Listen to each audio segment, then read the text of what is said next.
If it's Monday, it's time for bagels and business for breakfast. Good morning, everyone. I'm Sharon Taylor, founder and CEO of the Business Vision and Development Center. It's Monday morning yet again, and it's time for bagels and business for breakfast. But before I introduce my co-host, we're going to talk about the executive summary of a business plan. Good morning, Yvonne. Good morning, Sharon. Good morning to our listeners. So happy to be here with you this morning, Sharon. And I'm glad to have you as well. Yvonne and I have been talking about focus on our own businesses and what that means to us. And for me, what I found is that as I talk to business owners, they primarily still don't have the foundation, which is the business plan to start their business. So I'm going to beat this drum.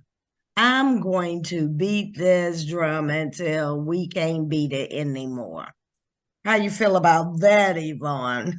Let's do it. We're going to do it. And so what I plan to do is pick apart the business plan and give it to you in small bite-size segments. And then if you need more, of course, you reach out to us so that we can prepare, help you with, or review your business plan as necessary. So today is about the executive summary. So the executive summary is typically what you write last in your business plan. You still with me, Yvonne, on that? I'm right here with you, riding right with you, Sharon.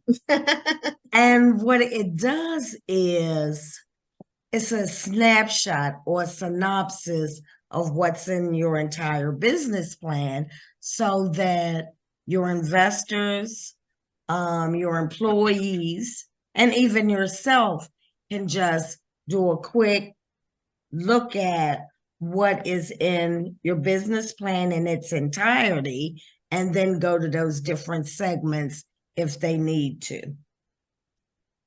Yes, and Sharon, I'm glad that you mentioned about it being the last thing that you write, because a lot of times, because we see it at the beginning of the document, people think that you need to do that first. But being able to come back after you've done all the details and be able to do that overview of everything that's within, because basically that may determine if anybody goes any further.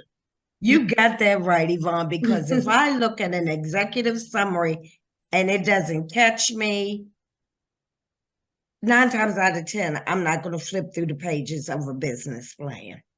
Exactly. Typically, when you have an investor, they may be that particular investor, whomever it may be, your bank or a independent investor, may want to see certain areas of your business plan, but they're going to do that executive summary first.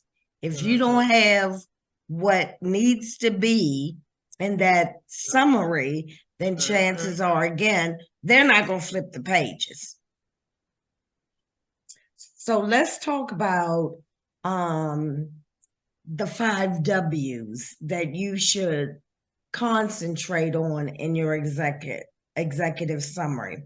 So it's the who, what, why, when, and where. We know that from elementary school, right? Right. So as you do the who, what, why, when, and where, most of that stuff should be captured in your mission statement, in your executive summary.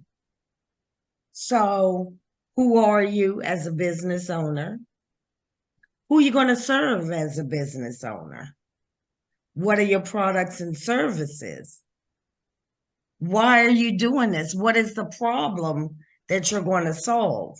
Mm-hmm. And the when, What are your future plans? People want to know, is this a one-time thing or do you have plans for the future? Mhm. And they also want to know where. What are your distribution channels? Where are your products and services going to be distributed? So those are your 5 W's. Anything you'd like to add to that, Yvonne? The only thing I will just add, Sharon, is that there might be a little different and additional since COVID is for the online businesses as well.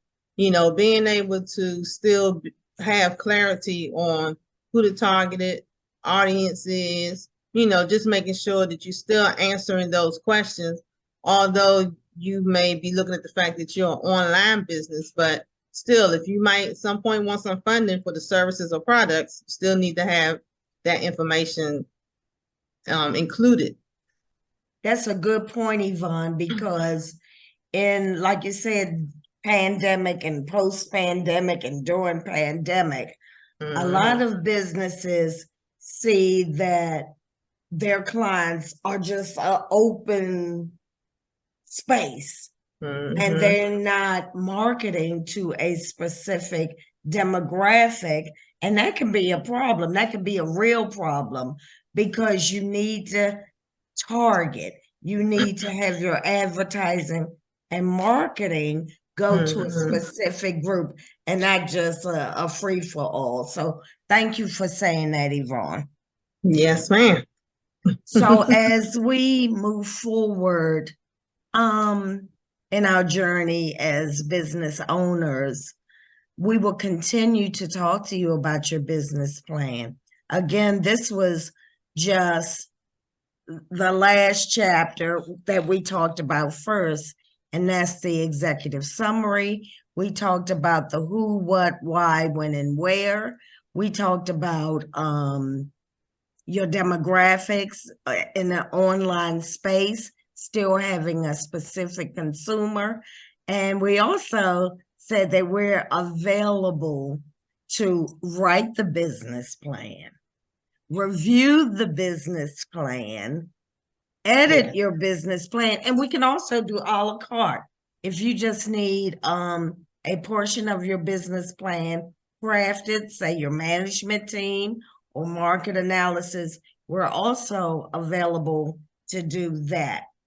Yvonne, can you talk about a little bit about a business plan from a nonprofit standpoint? Do nonprofits need a business plan? My answer is yes, Sharon. I advise nonprofit leaders to do the business plan because regardless, with it being a business, you still need the roadmap. You still need to understand where you are and where you're trying to go. And at some point, you may need to try to get some funding. Yeah, good point. And then I'm thinking, as you were saying that, and I'm thinking it's crucial for a nonprofit because people want to see where the revenue is going.